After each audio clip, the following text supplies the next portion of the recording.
오늘 우리에게 주실 하나님의 말씀은 누가복음 7장 31절에서 32절까지의 말씀입니다. 또 이르시되 이 세대의 사람을 무엇으로 비유할까? 무엇과 같은가? 비유하건대 아이들이 장터에 앉아 서로 불러 이르되 우리가 너희를 향하여 피리를 불어도 너희가 춤추지 않고 우리가 곡하여도 너희가 울지 아니하였다 함과 같도다. 아멘. 우리 제목을 같이 합시다. 은혜를 받는 마음. 오늘은 은혜를 받는 마음이라는 제목으로 함께 은혜를 받읍시다.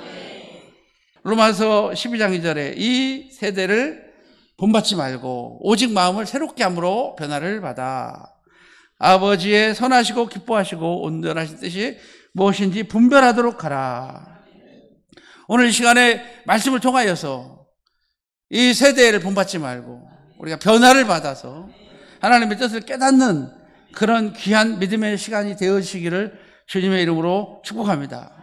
오늘 본문에는 이렇게 말합니다. 이 세대를 무엇으로 비유할까? 장터에서 노는 어린아이들이 서로를 불러 이렇게 말하되 너희가 곡하여도 울지 아니하고 피리를 불어도 너희가 뭐하지 않는도다?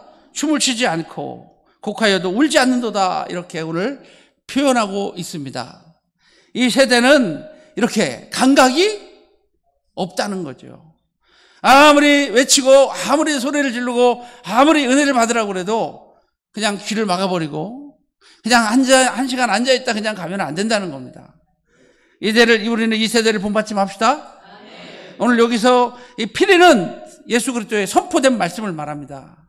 그리고 춤은 반응을 말합니다. 우리가 피리를 부르면 춤을 출 줄 알아야 되고 너희들을 향하여 피리를 불어도 너희가 춤추지 아니하고 곡하여도라고 그랬는데 이 곡하였다는 것은 세례 요한을 상징합니다. 세례 요한이 와서 복음을 외쳤는데도 너희가 회개하지 않았다라는 말씀이에요. 그래서 33절부터 보면은 그런 내용이 나옵니다. 자, 오늘 우리는 어떻게 살아야 할까요? 어떻게 말씀을 받아야 될까요? 오늘 은혜를 받읍시다. 오늘 은혜를 받는 마음을 갖기를 주님의 이름으로 축복합니다. 오늘 바리새인들을 책망하시는데 이 바리새인들은 착각에 빠져 살았어요. 율법을 잘 지킨다고 율법주의에 빠져서 자기들은 구원을 받은 줄 알고 착각했고 우리 예수님께서 주시는 말씀을 하나도 받지 않았다는 겁니다. 오늘 저와 여러분은 정말 부족을 깨닫고 나는 죄인으로소이다. 나는 연약합니다. 주여 말씀하옵소서. 내가 아멘 하겠나이다. 라고 하나님의 말씀을 잘 들어서 영생에 이르는 귀한 믿음의 성도가 되시기를 주님의 이름으로 축복합니다. 그러면 은혜를 받는 마음은 어떤 마음일까요? 첫째는 한번 같이 합니다. 순수한 마음을 찾으라.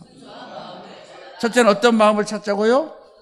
장터에서 노는 어린아이 같은 순수성을 회복해야 될 줄로 믿습니다. 정의를 외면하고 자신의 이익을 위해서 변질되는 마음, 그리고 가룟유다처럼 계산하고 의심하고 우리 가룟유다처럼 계산하고 의심하지 말고 하나님의 말씀을 그대로 받읍시다. 섭섭해하고 가룟유다처럼 섭섭해하고 또 가증스러운 유다처럼 살지 말고 우리 하나님의 말씀을 갖다가 내게 주신 말씀으로 나를 살리는 말씀으로 순수한 말로 우리는 하나님의 말씀을 받아야 될 줄로 믿습니다.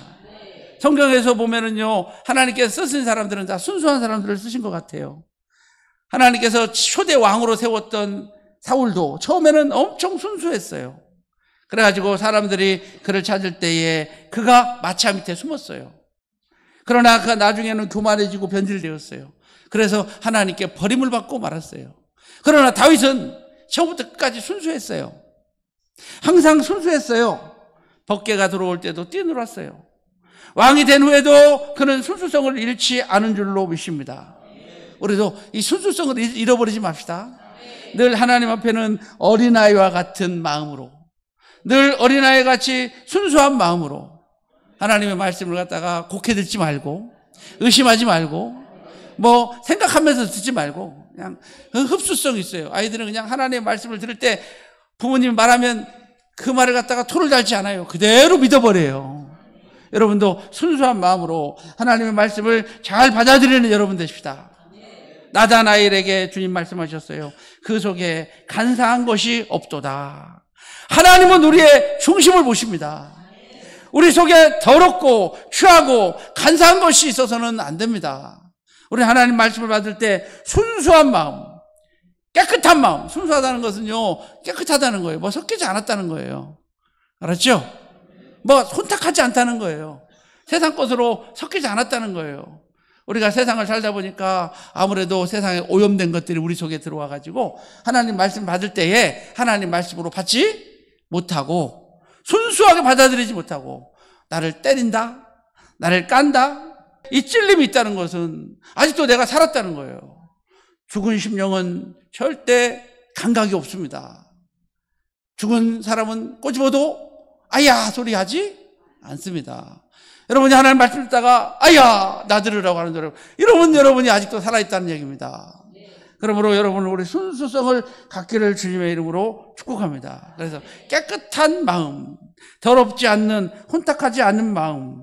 그래서 이 깨끗하다라고 하는 단어는 카다로스라고 하는 단어예요. 카다로스라고 하는 단어는 이 깨끗한 마음을 말하는데, 이 용례는 언제 사용되냐면 옷을 우리가 빨았을 때 옷이 하얗게 되면은 카다로스 그래요. 오늘 여러분의 심령의 마음의 옷이 깨끗하게 빨아져서 카다로스 되시길 바랍니다. 그리고 카다로스는 말은 또 언제 쓰냐면요, 산에서 샘에서 생수가 팍팍 터질 때 카다로스 그래요. 생수가 뭐 할 때? 생수가 나올 때. 여러분 심령에 생수같이 맑은 물이 솟아나오기를 주님의 이름으로 축복합니다.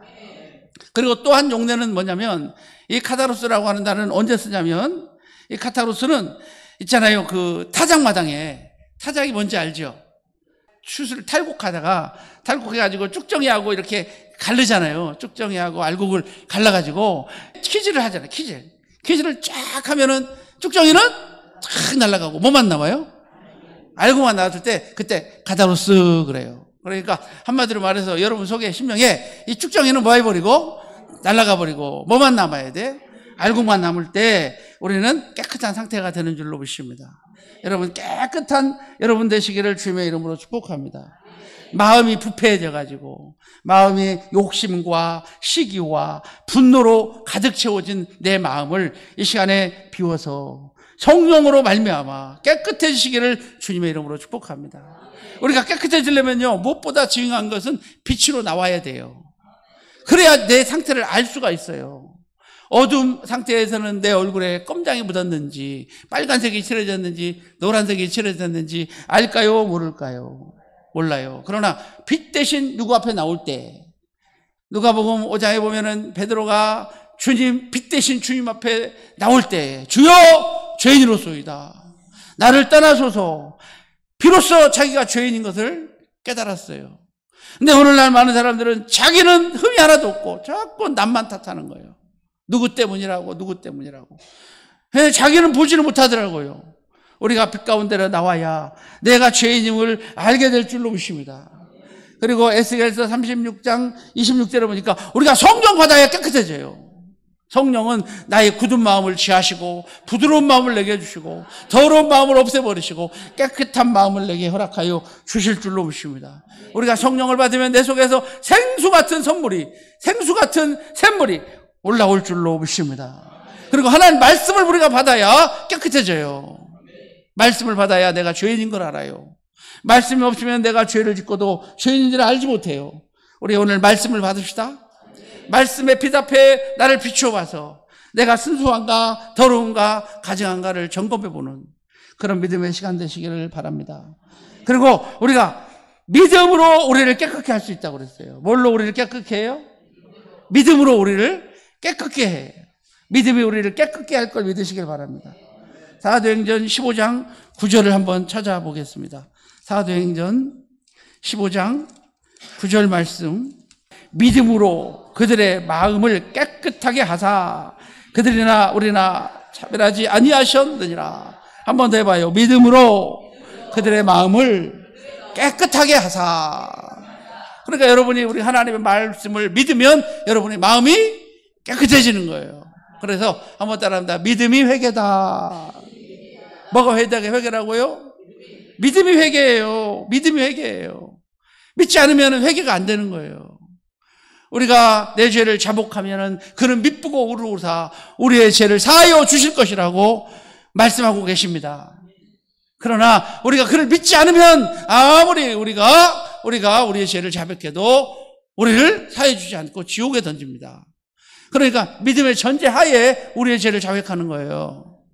여러분, 죄를 자백한다고 천국 가는 거 아니에요. 누구를 믿어야? 예수를 믿어야. 할렐루야. 예수를 믿는 전제하에 우리의 죄를 자백해야 우리가 천국 가는 거예요. 판사 앞에서 내 죄를 자백하면은 용서해줘요, 감옥에 보내요. 그죠? 꼭 죄를 신하게 만들어서 보내죠. 그래야 보낼 수 있는 거예요. 시를 하지 않으면 감옥에 못 보내요. 그냥 끝까지 하면은 자기네들이 입증해야 되거든요. 그죠? 입증을 해서 증거를 가지고 와서도 자백을 해야 형량을 때리는 거예요. 그렇다고 우리가 죄를 져서 자백한다고 해서 우리가 천국 가는 게 아니라 지옥에 떨어진다는 거예요. 그런데 누구를 믿는 믿음 때문에, 예수를 믿는 믿음 때문에 그러는 거예요. 한번 따라합니다. 믿음이 회개다. 아브라함은 한 번도 회개했다는 말이 없어요. 그러나 그가 바랄 수 없는 중에 바라고 믿었더니 이것을 의로 여기셨더라. 의로 여기셨다는 것은 아브라함을 위한 것만 아니라 우리도 위함이니. 지금 무슨 말이에요? 우리도 아브라함처럼 믿음이 있으면 우리도 의롭게 된다. 우리도 거룩하게 된다. 우리도 깨끗하게 된다. 우리도 용서받을 수 있다는 말씀입니다. 그러므로 믿음이 회개입니다. 오늘 이 시간 여러분 믿으세요. 누구를 믿어야 돼요? 예수 그리스도께서 나를 위하여 죽으셨다는 것을 믿어야 되는데, 한번 따라합니다. 순종으로 믿자. 우리 이번에 배웠죠? 순종으로 말하자. 말로 말하지 말고 뭘로 말하자? 순종으로 말하자. 한번 따라합니다. 말로 말하지 말고 행동으로 말하자. 저는 거기다 하나 더 붙이고 싶은 게, 그게 같은 말이죠.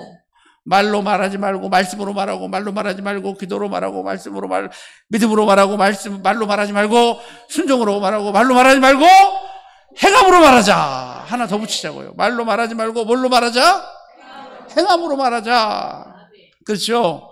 그래서 너 행함으로 너 한번 네 믿음을 보여줘 봐라. 너 믿음이 있냐? 나는 내 행함으로 내 믿음을 증명할 것이다. 너희가 믿음이 있노라 하고 행하지 않는 것은, 그것은 그 믿음은 죽은 믿음이다. 그리고 그러므로 말미암아 우리 믿음은 뭘로 말하자? 행함으로 말하자. 우리 행함으로 여러분 믿음을 증언할 수 있기를 주님의 이름으로 축복합니다. 행함으로 말합시다. 말로 말하지 말고 행함으로 말합시다. 우리 행함으로 말하는 그런 믿음의 성도가 되시기를 주님의 이름으로 축복합니다. 자, 맞습니다. 첫 번째는 우리가 순수한 마음, 깨끗한 마음을 가질 때 우리가 은혜를 받을 수가 있습니다.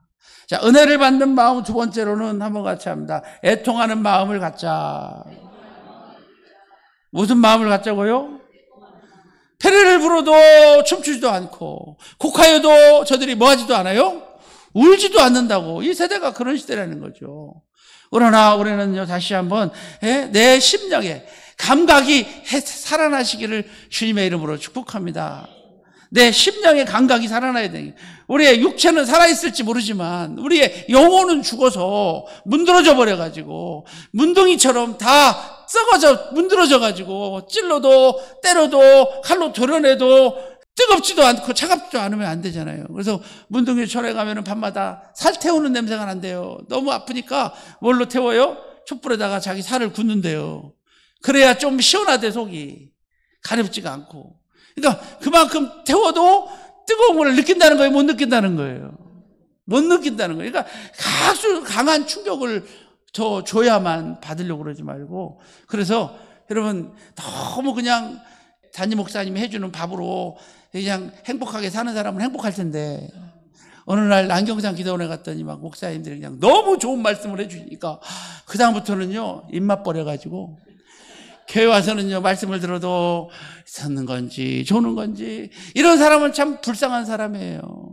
차라리 뭐라 그럴까요? 맛있는 음식에 노출되지 않는 것이 누가 사는 길이다? 어쩌면 내가 사는 길이다. 맞죠? 그러니까 여러분은 맨날 외식만 좋아하지 말고 한번 따라합니다. 아내가 차려준 밥 먹고 내가 이제까지 건강해졌습니다. 맞습니까? 예, 여러분과 저의 관계 속에서 단지 목사님이 차려준 밥상 먹고 오늘까지 이렇게 건강해졌는데, 할렐루야. 외식 한번 하더니 그냥 뿅 가가지고 아직도 해롱해롱, 아직도 붕해야. 아직도 붕해죠. 여러분 꼭 기억해야 될 것은 붕해 때가 중요한 게 아니라 붕해 끝나고부터가 시작이다. 그죠? 저는 기도원에서 또 집회 갈 때마다 그런 얘기를 해요. 붕해 때가 중요한 게 아니라 붕해 끝나고가 중요한, 붕해가 진짜 붕해다. 할렐루야. 붕해 끝나고 결실이 있어야 되고, 붕해 끝나고 성도들이 어떤 반응이 있고, 붕해 끝나고 성도들이 부흥되고, 붕해 끝나고 성도들이 더 은혜 받고 더 하나 되고. 할렐루야. 근데 붕해 때는 막 은혜 받는 거, 그게 끝나면 서로 싸우고 다투고 문제가 일어나면 그게 무슨 붕해냐고요. 붕해 왜 했어요? 아무 쪽에 쓸 데가 없잖아요. 그러니까 여러분은 정신을 바짝 차리고 다시 지금부터 잘하자. 이제 시작입니다. 이제 뭐라고요? 이제 은혜 받았으면 그 은혜를 가지고 오늘부터 정말 은혜 받은 사람답게 살아갈 수 있는 그런 믿음의 성도가 되시기를 주님의 이름으로 축복합니다. 이 세대는 애국하여도 울지 않는다라고 그랬는데, 한번 다시 같이 합시다. 진실한 눈물을 찾읍시다. 뭐를 찾자고요? 성경에도 보면은요, 많은 눈물이 나옵니다. 열왕기하서 20장 5절에 히스기야의 눈물이 나와요. 우리 하나님이 히스기야에게 이렇게 말해요. 내 기도를 들었고 내 눈물을 보았노라. 히스기야가 기도만 했다면 응답 안 해줬을 것 같아요. 그런데 하나님께서는 내 기도를 들었고 내 눈물을 보았노라 이렇게 말씀하죠. 사도행전 10장에 고넬료가 하나님께 기도했는데 하나님께서 고넬료에게 이렇게 말해요. 내 기도와 구제가 하나님께 상달되었다. 하나님은 기도만 듣는 게 아니라 행함도 보시더라고요. 내 기도와 내 뭐가? 구제가. 하나님께서는 기도만 보지 않더라고요. 기도와 행함을 보시고. 맞습니까? 그래서 기도로 말하지 말고 뭘로 말하자? 행함으로 말하는 여러분 되시길 바랍니다.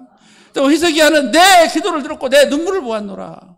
그러니까 기도만 들으신 게 아니라 내 눈물을 본다는 거예요. 내 눈물. 오늘 내가 정말 내 심령이 하나님 앞에 정말 울 수 있는 그런 마음이 여러분 속에 있으시기를 바랍니다. 성경에 보면은 참 하나님께 귀하게 썼던 사람들은 다 눈물의 사람이더라고요. 그 중에 대표적인 사람이 요셉은 참 많이도 울었어요. 창세기 42장 24절에, 49장 26절에, 50장 19절에 그가 막 통곡하는데 그 눈물 소리가 바로의 궁에도 들렸어요. 시편 56편 8절과 시편 51편에 다윗의 눈물이 나와요. 다윗은 참 울기도 잘 울어요. 울기도 잘 울죠. 자기 아들들이 죽었다는 소리를 듣고 그냥 땅에 막 뒹굴면서 울어버리대. 성경 여러분 읽어보면 알죠? 울면서 도망가요. 울기도 잘해. 하나님 앞에 회개도 잘하고 울기도 잘하고. 그러니까 다윗의 모습은 순수성을 잃어버리지 않았다는 거예요. 그죠? 나이가 들면은 남자는 울면 안 돼. 남자는 몇 번만 울어야 돼? 3번만 울어야 돼. 언제 울어야 돼? 태어날 때 울고 그 다음에 부모님 돌아가 있었을 때 그 다음에 나라가 망할 때 그렇게만 울어요? 그리고 절대 울지? 아니에요. 많이 울으세요. 우리 남자분들도 많이 울어야 돼요. 그래서 하나님께서 사랑하는 남자들에게 나이가 들면 눈물을 신 것 같아. 드라마 보면서 막 울고.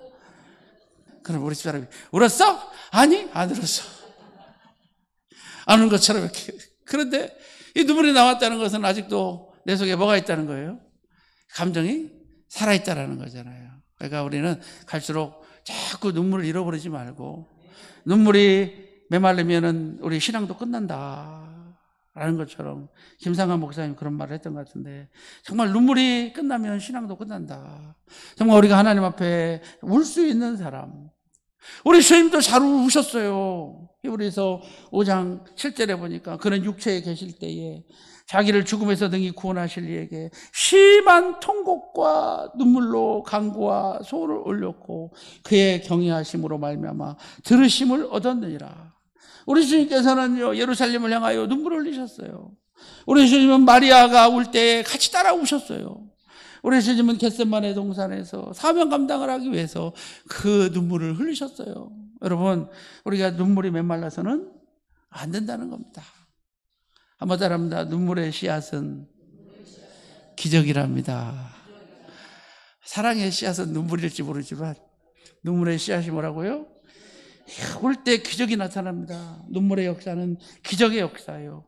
우리가 울고 감동의 눈물을 흘릴 때 그냥 눈물이 아니라 억울해서 눈물을 흘리면요 속에서 아주 나쁜 호르몬이 나와가지고 내 장기를 다 파괴해버린대요. 그러나 그냥 성경 읽다가 하나님 말씀 듣다가 설교 설교 듣다가 찬송하다가 막 감격의 눈물을 이번 주 목요 철야 때도요 제가 느린 찬송을 좀 많이 했는데 사람들이 많이 예배 시간에 울더라고요. 많이 울어, 그죠? 많이 울더라고요. 그냥 울면서 막 찬송하시는 분들이 중간중간에 많이 있더라고요. 그래서 야, 하나님이 뭐 하신다? 하나님이 저거 만지시는구나. 하나님 만지시는구나. 그죠? 옛날에는 참 우는 사람도 많았었는데 요즘에는 우는 사람 찾기 힘들더라고요. 근데 이번 목요철야 때는 그래도 젊은 애들이 울더라고. 젊은 청년들이 울고 앞자리에서 막 울고 막 중간에서 근데 나이 드신 아줌마이들은 절대 안 울더라고. 예? 여러분, 하나님이 여러분 만지시기를 원합니다. 여러분 만지시기를 원합니다. 여러분 눈을 갖다가 눈물을 하나님께서 허락하여 주시기를 주님의 이름으로 축복합니다. 우리가 울 때, 이 감격의 눈물을 흘릴 때, 우리 몸에 다이돌핀이라고 하는 아주 강력한 슈퍼 호르몬이 나와가지고 엔도핀보다 그냥 1000배가 더 막 강력해가지고 그냥 그 감동의 눈물을 흘릴 때 그냥 내 몸에 있는 암이 물이 돼버리고 질병이 사라져버리고 축복의 주인공이 되고 은혜의 주인공이 되더라고요. 그래서 여러분, 우리가 정말 감동을 좀 받으시라고, 감동의 눈물을 좀 억지로라도 눈물 안 흘리면 물병에다 좀 찍어서라도 좀 눈에다 바르고 그냥 다음 주부터는 예배 시간에 물병 하나씩 다 갖고 들어와요. 알았어요? 그래가지고 어떻게 하라고? 눈물 안 나면 침이 있구나. 침 바르라고 그래요. 물병 안 갖고 와도 돼. 뭐 바르라고? 침 바르라고. 하여튼간에 여러분, 어떤 일이 있어도 우리는 감격을 잊어버려서는 안 된다. 하나님께서 우리에게 주신 최고의 은혜는 감격의 눈물이 아니겠는가? 어디서 떨어졌습니까? 어디서 눈물을 잊어버렸습니까? 어디서 감각을 잊어버렸습니까? 어디서부터 이렇게 떨어졌습니까? 여러분, 그러지 않았었잖아요. 근데 하도 속음을 많이 속아서, 하도 많이 속임을 많이 당해서, 하도 험악한 세상 살다 보니까, 모진 세상 살다 보니까 눈물도 다 잊어버렸어요. 그러지 말고요, 다시 한번 하나님의 사랑 앞에 우리는 눈물을 회복하는 여러분 되시기를 주님의 이름으로 축복합니다. 애통하는 마음 갖기를 주님의 이름으로 축복합니다. 애통하는 마음 갖기를 주님의 이름으로 축복합니다. 할렐루야. 우리 정말로 사람들한테 속았고 또 많이 시련도 아픔도 너무 많이 있어가지고 이제는 너무 찔려도 감각이 없어 굳어져 버렸다면 오늘 이 굳은 마음을 기경하고 부드러운 마음을 회복해서 우리 하나님 앞에 정말 울 수 있는 첫사랑을 회복하는, 이번 성에 은혜 많이 받았죠? 그 성회를 통해서 우리가 첫사랑을 회복하고 좀 부드러워지고 온유해지는, 그냥 뭐라고 그럴까요? 연약해지는 성회를 통해서 내가 한꺼풀 벗겨져서 연약해지는 성회. 할렐루야. 그리고 연약한 상태로 있으면 안 돼요. 우리는 연약한 상태로 둬서는 안 돼요. 은혜를 꼭 받읍시다. 자, 마지막 세 번째로는 한번 따라합니다. 겸손한 마음 가집시다. 무슨 마음 갖자고요? 어린아이들처럼 겸손한 마음 가져야 돼요. 우리 겸손한 마음 갖기를 주님의 이름으로 축복합니다. 그래야 은혜를 받을 수가 있어요. 교만한 마음은요, 절대 은혜를 받을 수가 없어요. 야고보서 4장 6절에 하나님은 교만한 자를 물리치시고 겸손한 자에게 은혜를 주신다 하였느니라.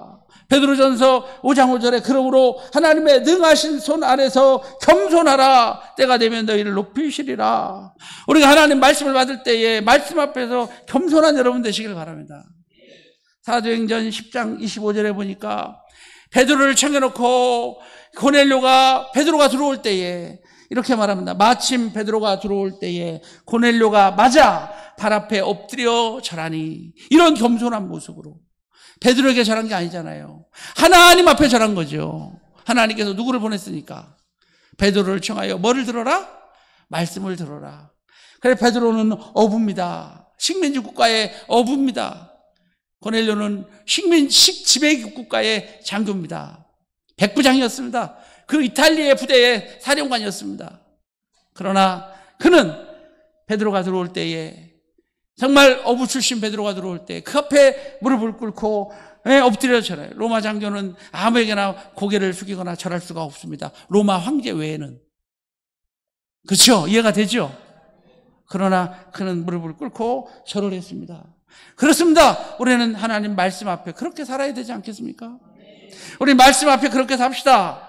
말씀 앞에 머리 빳빳이 세우고 교만하고 말씀을 아무리 전해도 아니야 나는 내 마음대로 살 거야. 아니야 나는 내 뜻대로 살 거야. 하나님의 말씀을 아무리 전해도 내 방법대로만 살아가는 사람들도 있더라는 거예요. 우리 겸손한 여러분 되시길 바랍니다. 잠언서 22장 4절 말씀은 여러분 꼭 외웠으면 좋겠어요. 제가 읽어드릴게요. 겸손과 여호와를 경외함의 보상은 재물과 영광과 생명이니라. 은혜는 물과 같아서 낮은 곳으로 임합니다. 교만한 자는 패망의 선봉이요 넘어짐의 앞장입니다. 절대로 교만한 자는 사람을 의식하고 목사님을 의식하고 성도를 의식해서 은혜를 받을 수가 없습니다. 은혜를 못 받아요. 말씀을 집중할 수가 없어요. 목사님, 사람을 의식해. 목사님이 나를 어떻게 생각할까? 옆 사람이 나를 어떻게 생각할까? 뒷사람이 나를 어떻게 생각할까? 뒤에 있는 사람이 내 뒷꼭지는 어떻게 보고 있을까? 그런 거 있죠? 그래서 여러분, 은혜를 못 받아요. 사람을 의식한단 말이에요. 그러나 겸손한 사람은 여호와를 의지합니다. 여호와를 바라봅니다.